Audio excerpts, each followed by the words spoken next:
Welcome to Pindar Poetry. We hope you learned something new. You'll begin by building a simple database to hold recurring tasks. Create a table or board on a Notion page, then add 3 properties: a due date, a done checkbox, and the default title.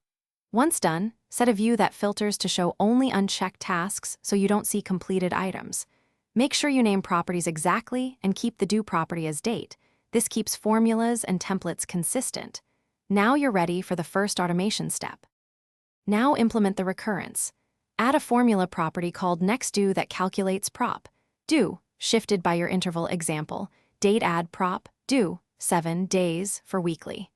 Then add a template button that duplicates your task and sets the new due to the next due value or creates a copy with due set manually to that date.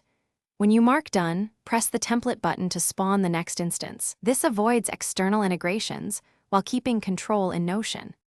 Finish by testing the flow. Mark a task done, use the template button to create the next task, and confirm next due appears correctly.